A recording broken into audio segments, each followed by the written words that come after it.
Hello friends, இன்றைக்கி நம்ம சேனலில் ரொம்ப டேஸ்டியான ரொம்ப சுலபமாக செய்யக்கூடிய மட்டன் மிளகு வறுவல் தான் நம்ம எப்படி செய்யலான்னு பார்க்க போகிறோம். இது வந்து நல்ல காரமாக ரொம்ப டேஸ்ட்டாக இருக்கும். இந்த மட்டன் வறுவல் வந்து எப்படி பண்ணலான்னு பார்க்கலாம்.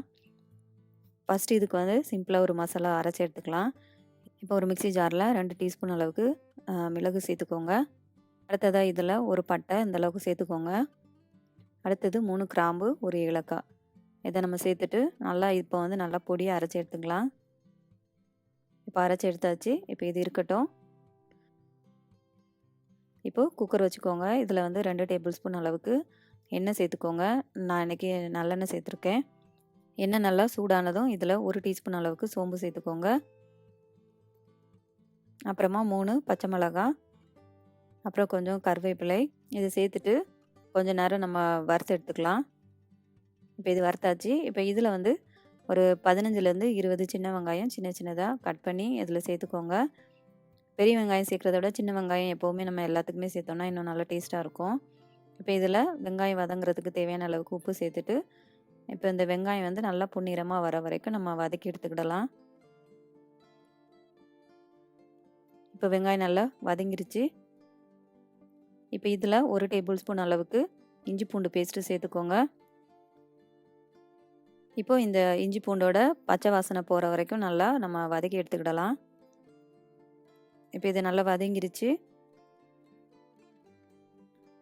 இப்போ இஞ்சி பூண்டோட பச்சை வாசனை போனதுக்கப்புறம் இதில் வந்து நம்ம மட்டன் சேர்த்துடலாம். நான் இன்றைக்கி 1/2 கிலோ அளவுக்கு மட்டனை மஞ்சள் போட்டு நல்லா தண்ணியில் அலசி எடுத்து வச்சுருக்கேன். கொஞ்சம் ரொம்ப பெரிய பெரிய துண்டுகளாக இல்லாமல் கொஞ்சம் சின்ன துண்டுகளாக இருந்துச்சுன்னா இந்த வறுவலுக்கு வந்து ரொம்ப நல்லாயிருக்கும். இப்போ இதை வந்து நம்ம சேர்த்துடலாம். இப்போது இந்த மட்டன் வந்து அந்த எண்ணெயிலே நல்லா ஒரு 5 நிமிஷம் நம்ம வதக்கி எடுத்துக்கிடலாம்.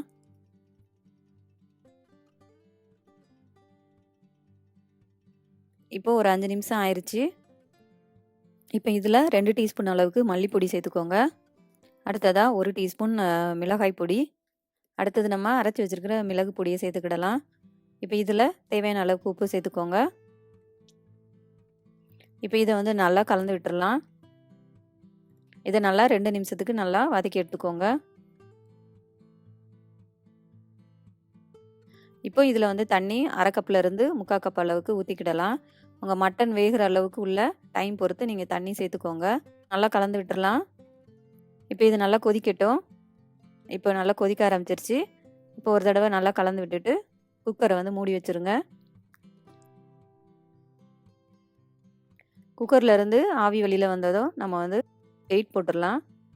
இப்போ இது வந்து ஒரு 6லேருந்து 8 விசில் வரைக்கும் போட்டுக்கோங்க. சில மட்டன் வந்து ரொம்ப கம்மியான டைம் தான் எடுக்கும். அதனால் அதுக்கேற்ற மாதிரி நீங்கள் விசில் போட்டு எடுத்துக்கோங்க.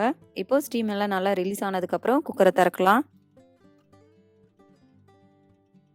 பாருங்கள், சூப்பராக வந்து மட்டன் வெந்துருச்சு. இப்போ இதில் வந்து தண்ணி கொஞ்சம் இருக்குது. அதனால் வந்து அந்த தண்ணி கொஞ்சம் வத்துற அளவுக்கு நம்ம கொதிக்க வச்சுக்கலாம். பாருங்கள், நல்லா வத்த ஆரம்பிச்சிருச்சு. உங்களுக்கு இன்னும் நல்லா ரொம்ப ட்ரை ஆகிற மாதிரி வேணும்னா இன்னும் நல்லா ஃபுல்லாக வந்து தண்ணியை வந்து நல்லா வற்ற வச்சுக்கோங்க. நான் ரொம்ப வற்ற வைக்காமல் கொஞ்சம் இந்த பதத்தில் நான் வந்து இறக்கிட்டேன்.